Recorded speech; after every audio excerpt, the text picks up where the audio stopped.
루이. 아빠 괴롭히지 마. 아빠 괴롭히지 마. 야, 이 새끼야. 공부 안 시킬게. 공부 안 시킬게. 아빠 괴롭히지 마. 응? 루이야. 아빠 괴롭히면 안 돼. 그랬지? 응? 우와, 아이고. 4단원 나머지 정리 두 번째 시간입니다. 이번에는 인수정리라는 것과 그것을 이용해서 푸는 고차식의 인수분해를 공부해 보도록 하겠습니다. 인수정리라는 게 무엇인지, 우리가 인수분해는 들어봤는데 인수정리는 처음 듣네요.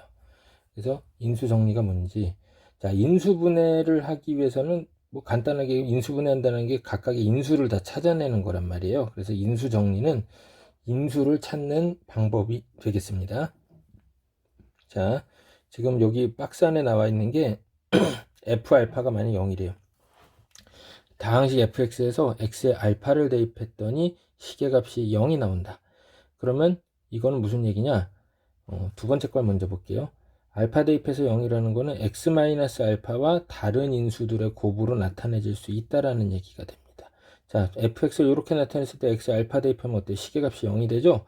그러면 x-알파가 바로 뭐예요? fx의 인수인 거고 x-알파로 fx는 나누어 떨어지게 되는 겁니다. 이걸 우리는 인수정리라고 합니다. 그냥 직관적으로 우리 편하게 들 수 있는 예 한번 같이 정리해 볼게요.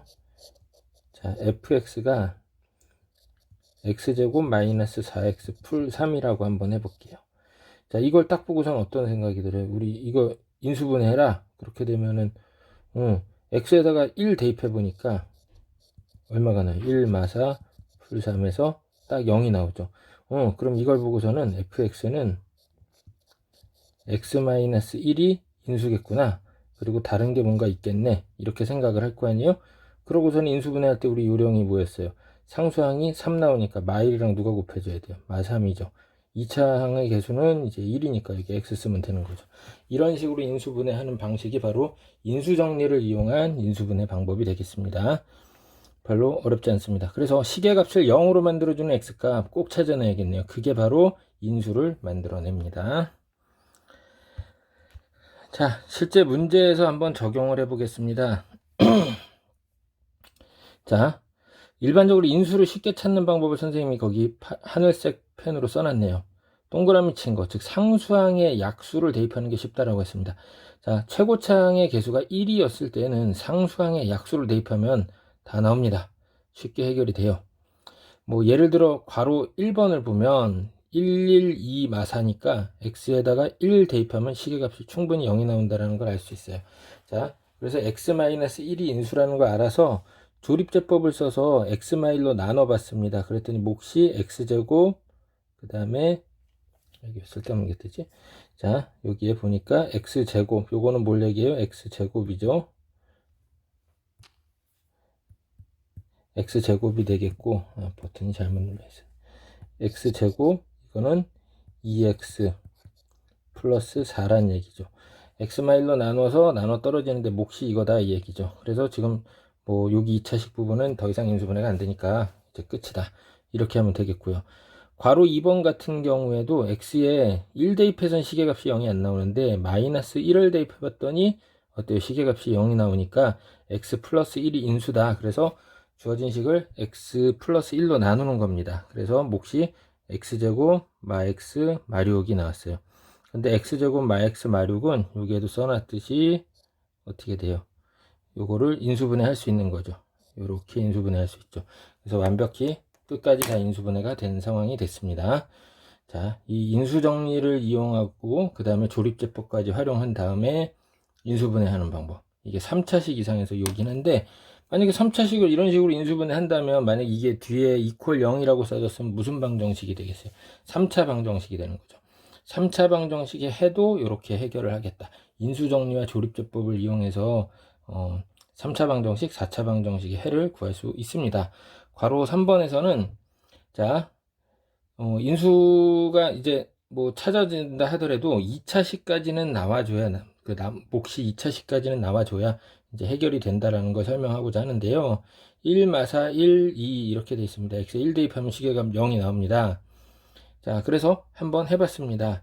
자, 여기 4차식을 x 마일로 나눠서 했더니 자, 여기 몫이 x세제곱 더하기 x제곱 마이너스 3x 마이너스 2가 되네요. 요 개수들로 봤을 때 x에 얼마를 대입하면 시계값이 또 0이 되는지 이 4차식을 보고 판단을 해도 되고 여기 몫을 보고 판단을 해도 좋겠습니다. x에 마이너스 2 대입하면 된대요. 그래서 이제 x 플러스 2가 인수란 얘기죠. 그래서 또 해봤더니 x제곱 마x 마일이 나왔습니다. 이건 더 이상 인수분해 안 되죠. 그래서 3번도 인수분해가 이렇게 끝나게 됩니다. 그래서 좀 직관적으로 시계값을 0으로 만들 수 있는 값을 잘 찾아내야겠어요. 잘하는 방법은 뭐냐 이렇게 물어본다면 지금 어떻게 하는지 방법적인 거는 다 설명을 했으니까 많이 풀어봐서 어느 정도 익혀둬야 합니다. 자, 이번에는 그 최고창의 개수가 1이 아니었을 때 하는 방법이 나와 있습니다. 자, 어떤 걸 대입하는지 여기 빨간 박스가 되어 있네요. 플러스 마이너스, 부호는 플러스일 수도 있고 마이너스일 수도 있는데 최고창 개수의 약수분의 상수항의 약수 이렇게 해주면 된다라고 나와 있습니다. 그래서 괄호 1번 같은 경우에는 1 대입해봤자 아무 소용이 없었어요. 그래서 2분의 1 대입했더니 시계값이 0이 나온다. 그러면 x 빼기 2분의 1이 인수가 됐다는 얘기죠. 그래서 조립제법을 써봤습니다. 그랬더니 몫이 2x제곱 마이너스 2x 플러스 2가 나왔네요. 그러면 처음에 이제 인수분해한 상태가 x 빼기 2분의 1이 인수니까 지금 방금 구했던 몫은 이렇게 쓰면 되겠죠. 그런데 좀 모양새가 안 좋죠. 여기 2를 빼서 앞에 괄호에다 곱해주니까 2x 마이너스 1이 인수가 되는 걸로 써집니다. 자, 이렇게 해주면 되겠고요. 자, 지금 보는 것처럼 3차식 같은 경우에는 한 번만 인수를 찾아내도 몫이 2차식이 되니까 해결이 됩니다. 4차식은 인수를 2개를 찾아야 한다는 거 잊지 마세요. 그 다음에 또 가끔 이런 거 물어보는 학생들이 있어요. 3, 4차만 나오는 게 아니라 5차, 6차도 잘 나오지 않아요? 잘 안 나옵니다. 쉽게 계산되는 거 외에는 5, 6차 이상은 잘 내지 않습니다. 그 다음에 2번을 보겠습니다. 2번을 봤더니 이번에는 2분의 1도 안 됐어요. 그래서 2분의 3을 대입했더니 시계값이 0이 나왔다고 합니다. 그래서 x 빼기 2분의 3이 인수가 되고 몫이 2x제곱 2x 마이너스 1이에요. 그럼 역시 마찬가지로 이번에도 이 뒤에 있던 2를 빼서 앞에다가 곱해주면 인수분해가 끝나는 거죠. 자, 하나도 안 어렵습니다.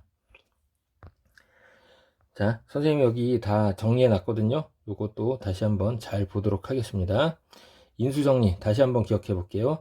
나머지 정리에서 나머지가 0인 경우를 얘기한다. fx는 x-알파 곱하기 qx 더하기 r인데 x에 알파를 대입해 봤더니 시계값이 0이 나왔대요. 그래서 나머지 r이 fr이 된다. 이렇게 얘기하고 있는데 이게 나머지 정리였죠. fx 이퀄 x-알파 곱하기 qx 더하기 r이었는데 x에 알파를 대입하면 자, f알파인데 그게 나머지다 라고 했는데 이 나머지가 0이래요. 나머지가 0이 됐다는 얘기는 f알파가 0이 됐다는 얘기죠. 자, x-알파로 fx가 나누어 떨어지는 상황이라고 그랬습니다. 그래서 fx는 x-알파 곱하기 qx로 써집니다. 자, 이 경우에는 f알파가 0이 된다는 얘기죠. 그래서 간단히 얘기해서 f알파가 0이면 x-알파가 fx의 인수가 된다. 이런 얘기입니다. 괄호 1번하고 괄호 2번의 풀이를 다시 한번 써봤습니다. 자, 이제 다음 페이지로 가볼까요? 자, 이번에는 최대 공약수, 최소 공배수에 관한 논의를 좀 해보겠습니다. 여기 녹색 바탕을 잘 보겠어요. 최대 공약수를 G로, 최소 공배수를 L이라고 했을 때 두 수나 두 식이 A, B였을 때 A는 A 곱하기 G, B는 B 곱하기 G, A, B는 서로 소인 걸 얘기하겠죠. 여기서 최대 공약수를 찾는 방법은 가장 큰 공통 부분을 찾아내면 됩니다. 최소 공배수는 인수를 빠짐없이 닫습니다. 그래서 A, B, G의 곱이 됩니다. 흔히 이런 얘기도 합니다. 이제 응용으로 A, B의 곱이랑 L, G랑 곱이 같다. 이런 얘기도 하죠. A, B를 모두 곱해봤더니 A, G, B, G 이렇게 있으니까 L에다가 G가 하나 더 있는 상황이 되죠. 그래서 L, G는 A, B 이런 얘기합니다. 가끔 기대하고 있는 헛소리지만 LG 나오니까 딴 거, 다른 회사 이런 얘기하는데 그런 거 하지 마세요. 아주 재미없습니다. 그리고 또 최대 공약수를 좀 쉽게 찾는 방법 중에 하나가 이렇게 인수분해하는 방법도 있지만 서로 빼보면은 서로 A에서 B를 빼게 되면 G 괄호 A마 B가 됩니다. 이 경우에 A마 B가 굉장히 간단하다면 최대 공약수가 쉽게 구해질 수도 있습니다. 서로 뺐을 때나 더했을 때도 최대 공약수가 합과 차에서의 인수로 작용한다라는 것도 꼭 알아두겠습니다. 나중에 공통근 같은 거 구할 때 써먹게 됩니다. 자, 그 다음에 여기 문제를 볼게요. 자, 괄호 1번에 두 다항식, 하나는 인수분해가 돼요. x풀이 x마 3으로, 그 다음에 거는 뭔지 모르겠어요. x제곱 더하기 x 빼기 a인데 최소 공배수가 존재한다고 해서 3차식이 나왔어요. 이거 좀 전에 했던 조립제법, 인수정리 조립제법을 이용해서 인수분해하면 x마 1, x풀이 x마 3이 됩니다. 그러면 여기 세 개의 인수 중에 앞에 시계에 있는 게 x풀이와 x마 3입니다. 자, 그리고 자, 이게 최소 공배수라고 그랬어요. 그러면 x마 1은 누구만의 인수다? 두 번째 시계 인수다. 그래서 1 대입해서 시계값이 0이 나와야 하니까 a는 마이너스 2가 되네요. 그쵸? a가 마이너스 2라고 했을 때 인수분해가 다 되는 거죠. 그러면 이제 최대 공약수 a 다 해결이 됩니다. 그 다음에 이어서 괄호 2번인데요. 3차식 두 개가 나와 있습니다. 첫 번째 건 인수분해가 돼요. x마 1, x풀이 x풀 3으로. 자, 이거 인수정리와 조립제법을 이용해서 해줘야 합니다. 딱 보자마자 x에 1 대입해서 시계값이 0이군 해서 하나 찾아내고 나머지 이제 몫에 해당하는 부분에 인수분해를 해주면 되는 거였죠.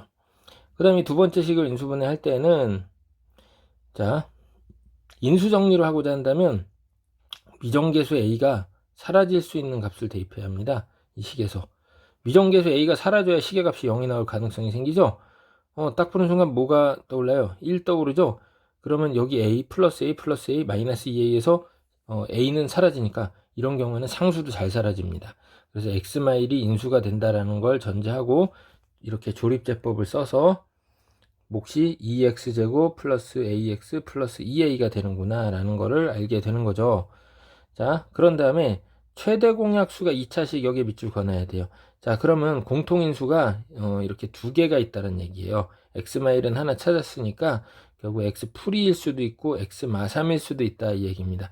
그럼 여기 2차식 부분이 x풀이나 x마 3을 인수로 하니까 x풀이가 인수였을 때는 마2 대입해서 시계값이 0 나와야 하는데 이거 죽었다 깨어나도 0이 안 나오네요. x풀 3이 인수였을 때는 x에다가 마이너스 3을 대입하게 됩니다. 이때는 a 값이 18이 나옵니다. 그래서 완벽히 해결이 되는 거죠.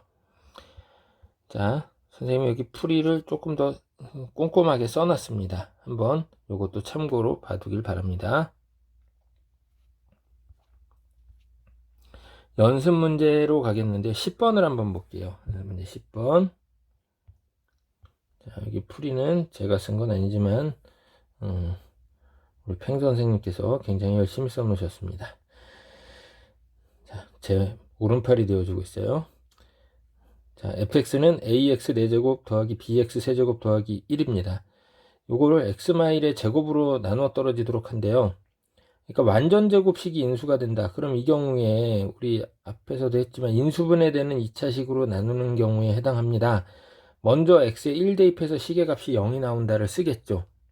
자, 여기 fx가 여기도 써놨는데 요런 4차식인데 x마일의 제곱이 인수고 그 다음 몫이 q인데 일단은 x에 1을 대입하게 됩니다. 그러면 시계값이 0 나오니까 b를 a로 표현할 수 있게 된다고 그랬죠. 그래서 b를 이렇게 a로 표현해서 대입을 다시 해줍니다.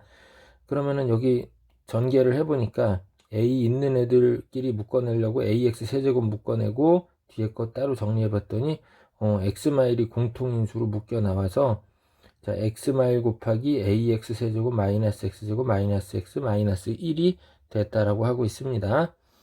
그러면 이 식은 x마일의 제곱 곱하기 q였으니까 x마일 하나씩 지워주는 거죠. 그 다음에 또다시 누구를 대입해요? 자, 여기 우변에 x마일이 인수로 하나 더 있으니까 이 상태잖아요. 그래서 여기에서 x에 1을 대입한다는 얘기죠. 그러면은 우변은 0 되고 좌변에서 드디어 a가 해결이 되는 거죠. a가 해결이 되면 b도 해결이 됩니다. 이거 지난 시간에도 엄청 많이 연습을 했습니다. 잘 기억을 해둬야겠습니다. 그 다음에 또 주옥 같은 문제가 14번이 있습니다. 13번은 여기 선생님의 풀이가 있으니까 한번 잘 보고 풀어본 다음에 다 풀었다 지금 생각하고 14번을 한번 같이 볼게요. 14번에 이 문제는 너무 시험에 잘 나옵니다. 너무 시험에 잘 나오는데 우리 잘 정리를 해봐야겠어요. 자, fx가 3차식이라고 나와 있습니다. 문제에서 차수가 몇 차인지 이것도 안 읽고 풀면 큰일 나요. 3차라고 했어요. 0 대입하면 0 나오는데 1 대입하면 2분의 1이고 2 대입하면 3분의 2이고 3 대입하니까 4분의 3이에요. 자, 보니까 대입한 숫자는 분자에 쭈루룩 있고 그 다음에 대입한 숫자보다 1 큰 숫자가 분모에 쭈루룩 있습니다. 그러면 우리는 이걸 보고 무슨 생각을 하게 되냐면 fx 이퀄 x풀 1분의 x꼴을 만족하지 않느냐 이런 생각을 하겠고, 자 그래서 요게 x풀 1을 왼쪽으로 곱해서 정리해 볼게요. 그러면 fx하고 x풀 1의 곱인데 이거에서 빼기 x 이퀄 0이라고 해서 식을 만들었더니 이거 몇 차 방정식이 돼요? fx 3차고 x풀 1 곱해지니까 이거 4차 방정식이네요. 그럼 4차 방정식에서 등식을 성립시켜주는 x값이 몇 개 지금 보여요? 0, 1, 2, 3, 4? 아니고 0, 1, 2, 3이네요. 그러면 4개죠. 4차 방정식은 해가 몇 개 나오죠? 그렇죠. 4개 나옵니다. 그러면 지금 우리 최고차항의 개수는 모르는 상태에서 최고차항의 개수는 모르는데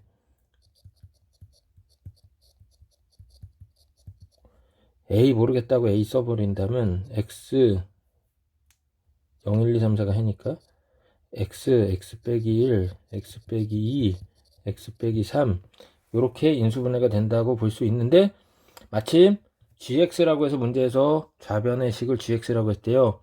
그럼 gx는 이게 gx가 되는데 얘네 4개가 인수인 거죠. 그러면 괄호 1번에 뭐 계산할 게 있어요? 인수인데 나머지가 있어요? 없죠. 자, 그 다음에 g마일은 왜 구해야 하느냐? 여기 앞에 fx 앞에 누가 곱해져 있어요? x 풀1이 곱해져 있죠. 요거 fx를 죽이니까 a가 살아남아요. 그쵸?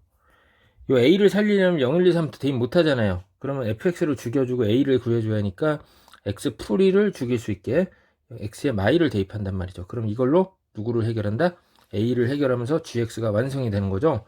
그 다음에 요 전체 식에다가 x에다 5대입만 해준다면 f5가 얼마인지 나오죠. f5가 바로 뭐예요? fx를 x-5로 나누는 나머지가 되겠습니다. 그래서 요거 잘 기억을 해둬야겠습니다. 너무 중요한 문제입니다. 다음에 17번에서는 문자를 적절히 활용하면 좋겠습니다. 문자를 풀 때 여기 루트 2를 x라고 봐버립니다. 그러면 a는 부피가 세 모서리의 곱이니까 x세제곱이 될 테고, 그 다음에 b의 부피는 x제곱, c는 x, d는 1이죠. 근데 각각의 개수가 나오니까 이걸 x에 관한 식 fx로 표현할 수 있겠죠. 부피를. 그래서 모든 모서리의 길이의 합 이거를 구한다. 그러려면 일단 뭐 지금 방금 전에 얘기했던 대로 x로 다 표현을 해서 만들어야겠죠. 지금 여기서 뭐라고 그랬냐면 이 개수만큼 사용해서 하나의 직육면체를 만든다라고 그랬습니다. 그러면 직육면체는 가로, 세로, 높이, 모서리가 세 종류가 있어야 돼요. 그러면 여기 보니까 이걸 부피의 식을 써놨습니다. 개수를 이용해서. 그럼 이게 자 x에 관한 인수 몇 개가 필요한 거예요? 세 개가 필요한 거죠. 세 개가 필요하다. 그래서 인수분해 봤더니 x풀 1의 제곱 x풀 2다. 그래서 세 모서리는 x풀 1, x풀 1, x풀 2다. 그럼 모서리의 길이의 합은 자 똑같은 모서리가 하나의 직육면체 기준으로 4번씩 등장하죠. 그래서 4괄호 얘네 셋의 합이다. 이렇게 해주고 나중에 x를 루트 2로 고쳐주면 되는 거였습니다. 오늘 이렇게 4단원까지 마무리 지었는데요. 다음에 공부할 5단원 실수는 이제 뭐라고 했냐, 여기 앞에 어드바이스에도 이미 중학교 때 공부했대요. 여기는 주로 복습 중심의 내용이 되겠습니다. 다음번에 이거 건너뛰지 말고 꼭 듣도록 하겠습니다. 그리고 여기까지 공부한 학생들은 이제 저 뒤에 있는 그 12단원에 나오는 그 3, 4차 방정식 이거를 공부할 수 있게 됩니다. 자, 한번 모두 기대되는 상황이네요. 다음 시간에 만날게요.